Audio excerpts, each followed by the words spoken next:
Hi there, I'm Vincent Boss and I provide dating and self-improvement advice. And in today's podcast, we're going to be discussing the most dangerous ex-back moment. I provide audio coaching for breakup recovery, trying to get an ex back, attracting someone new, and life coaching. Visit www.dateme.tips for more details. Please check your spam and junk folders if you are expecting an email from me. Check out my socials for extra content. The links are in the description. So now let's get back into today's podcast, and today we are discussing the most dangerous ex-back moment. So if you have been dumped and want to try to get your ex back, there can be dangerous moments that you need to navigate. In today's podcast, I'm discussing 3 of the most dangerous moments when trying to get an ex back, so you can avoid falling into these traps. So let's get straight into this, and point number 1 is you become a criminal.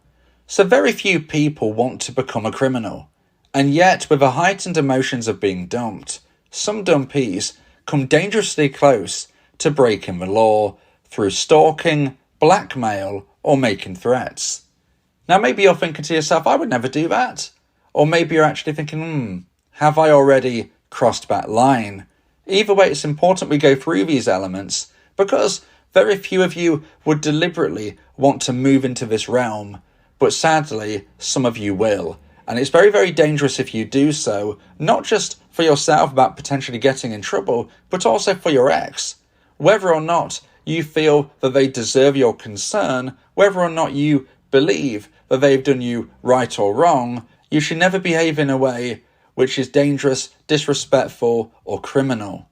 So let's go through these potential options and how you can avoid them, because like I said, very few people aim and want to do these things, but sadly, the heightened emotions of a breakup can lead people down this dangerous path. The first element of point number 1 is stalking.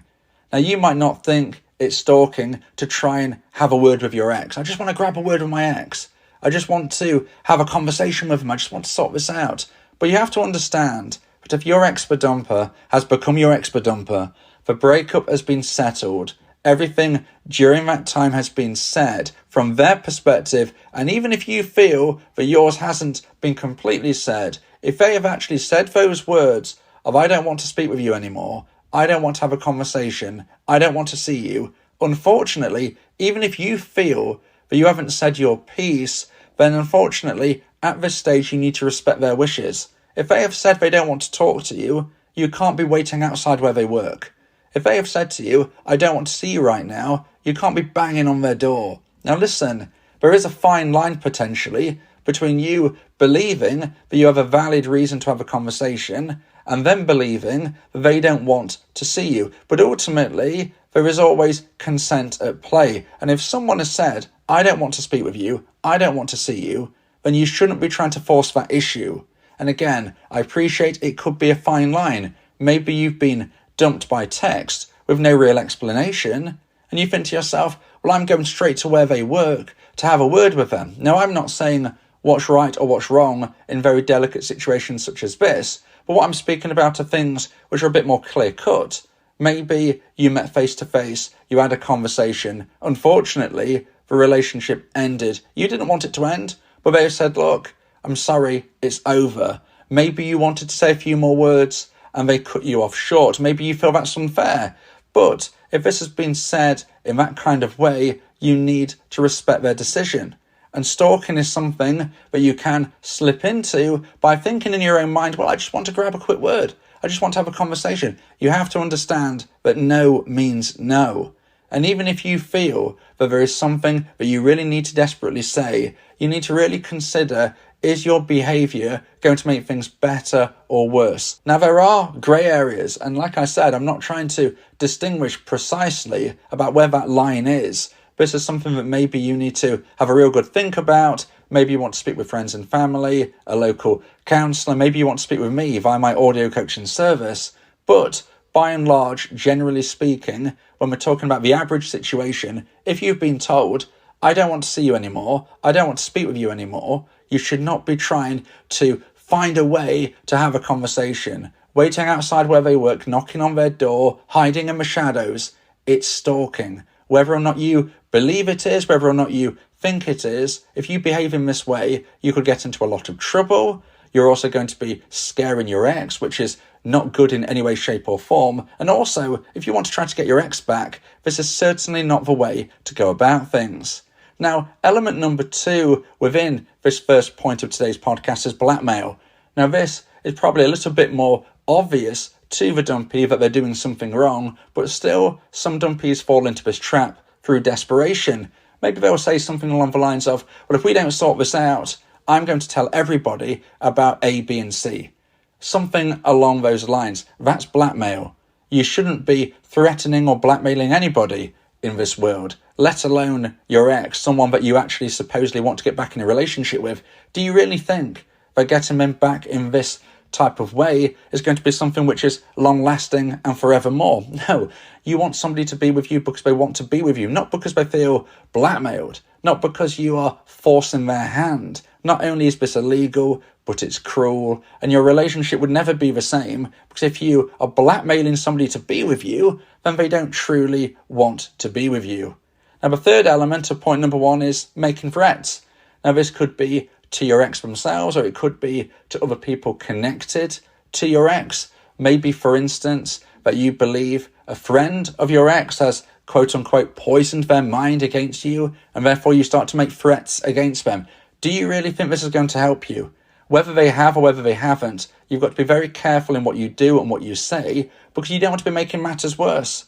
And if you believe that you deserve to be threatening someone, then you really need to be having a good, hard, long think, because threatening someone is never going to end well. Not only is it really horrible for the person being threatened, not only could you get in a lot of trouble, but do you really think, again, that this is going to help your cause in trying to get your ex back?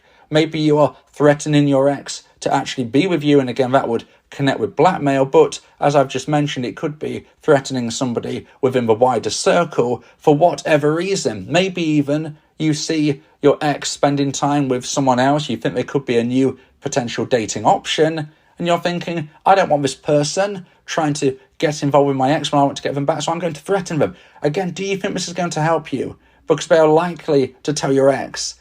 They're likely to tell people, which get you in a lot of trouble with the law, but also in trouble with your ex. Is your ex going to think highly of you if you threaten someone that they're spending time with, who probably isn't even the date but you're worried about? You probably put 2 and 2 together and got 5. Be very, very careful that you don't become a criminal, because if you want to try to get your ex back, this is one of the most dangerous things that you could accidentally slip into.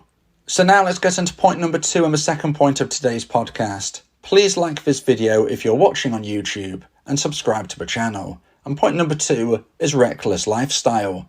So today we're speaking about the most dangerous ex-back moments. And point number 2 is focusing on those dumpees who start to live a reckless lifestyle. After being dumped, some dumpees begin to live a lifestyle which is reckless because they no longer care about their own well-being. This includes everything from taking bad substances, trying dangerous activities, and being in vulnerable positions with people you don't really know. Now, as a dumpee, you are going through a whirlwind of negative emotions right now, and sometimes you will come to the conclusion, but I'm not bothered about myself anymore. I don't care what happens. I'm not bothered if I'm here tomorrow, so I'm going to live my life in a crazy way. I don't care anymore. Now listen, you need to be living your life to the full, yes, but not be living in a dangerous and reckless way. No, that is not going to help you. That is likely to end in disaster. This isn't going to bring you happiness. It's likely to bring devastation, not just to yourself, but to your friends, your family, probably your ex as well. And your chances of getting them back are not going to be improved by you destroying your life. So the first element of point number 2 is taking bad substances. Lots of dumpees, unfortunately, take substances to quote-unquote help them through these difficult times, but it's not going to really help you. It's going to be a very temporary fix, which might give you a way of escaping your reality briefly, but it's not going to help you. It's going to destroy your life. It's going to destroy your health and fitness, and that is even if you make it through. If you take bad substances to excess, or sometimes not even excess at all. Sometimes it's only the once. It can end your life. You need to be so careful with how you proceed during a time where you are emotionally unstable. And taking bad substances is something that people slip into, but it's definitely not going to work. Another element of a reckless lifestyle is trying dangerous activities. Now, I'm all about living life to the full, but not crossing that line into reckless danger. If you are risking your life, if you are risking your limbs, if you are risking those around you in any way, shape or form, this isn't what you should be doing, okay? If you're going to take a risk, make sure it's a controlled risk. If you're someone who says, I want to bungee jump, make sure you are doing bungee jumping with a reputable company that is safe and secure. You shouldn't be doing crazy, reckless, stupid things just because you believe that you don't have anything to live for anymore, so you're just going to live your life in a way which is crazy. That's not going to help anybody. You do have a lot to live for. Your future can be bright. Next year could be the best year of your life. You could be back together with your ex. If you're not, you could be with somebody even better. Don't live your life in a way which you could end it prematurely. And the third element from point number 2 that we were speaking about today is if you put yourself in a vulnerable position with someone you don't really know. Now, this could be maybe you decide to go on a bit of a dating rampage, a situation where you're dating lots and lots of people because you just don't really care anymore. Now, listen, I believe that dating other people as a dumpee is a good option, but you should always be careful. Don't live your life in a way where you put yourself in vulnerable positions where you're not taking care of yourself or your safety. So if you do meet new people, make sure it's in a public place. Make sure you live your life in a safe and secure way. Yes, date other people, but don't put yourself in positions where you don't really know people and you are maybe alone at their house or in a position where you could get yourself in a lot of trouble one way or the other. Please be careful and respect your life as well as those around you. Now, if you would like advice and support about how to try and increase the chance of one day getting your ex back, then you may want to consider my audio coaching service, where me and you can speak one-on-one about your unique specific situation. Go to my website www.dateme.tips for more information about how I can become your coach and your teammate via my audio coaching service.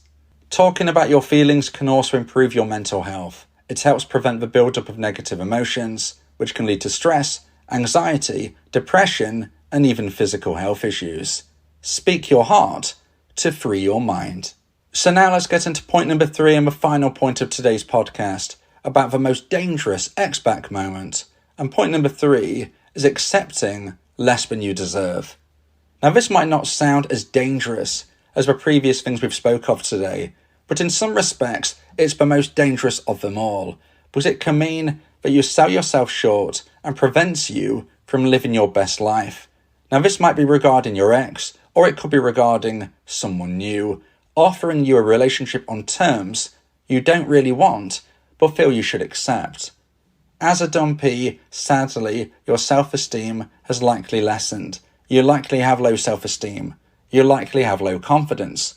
So if you get attention from someone new or your ex, because there is every chance you could in the future one day get your ex back, if you have such interest, such conversations, then maybe you feel, well, right, this is brilliant. I didn't expect this. I need to accept anything which is offered to me. Now, if this is your ex, sometimes you might be offered something such as platonic friendship, and you think, well, I can live my life as a platonic friend with my ex and slowly but surely try to get back into their life. Well, listen, I very much doubt if you accept friendship and fall into the friend zone that you will one day get back into a romantic relationship with your ex. That is an example of how I believe it can be very dangerous to accept less than you deserve, because you have set your mind that you want a romantic relationship with your ex. You shouldn't be accepting platonic friendship because it will not give you the happiness that you deserve, and I very much doubt you'll be able to evolve this friendship into something more.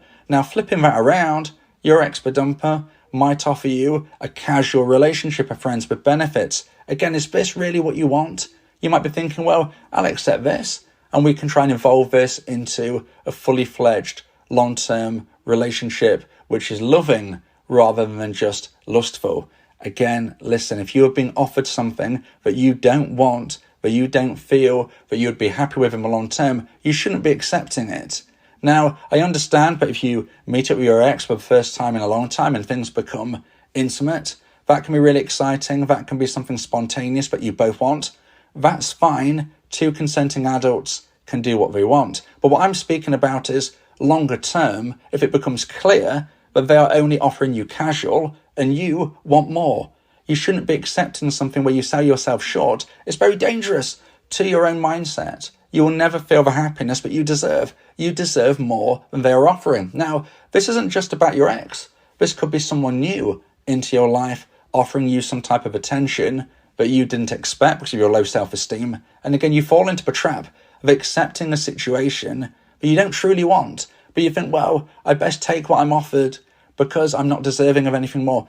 That is absolute nonsense. You deserve the best. You deserve what you crave. And if you want a long-lasting, forever, loving, romantic relationship, that is what you should have. You shouldn't sell yourself short, because if you do, you will never be happy. And that's why I believe, by and large, generally speaking, when we consider what is the most dangerous moment of trying to get an ex back, I believe it's when you sell yourself short, because you will never have happiness. You will always be living with what if. You will always be living with, well, maybe I can change this. But sadly, you probably won't. The weeks turn into months. The months turn into years. And one day, decades down the line, you'll look back and think, could I have lived my life better? Could I have enjoyed what I wanted?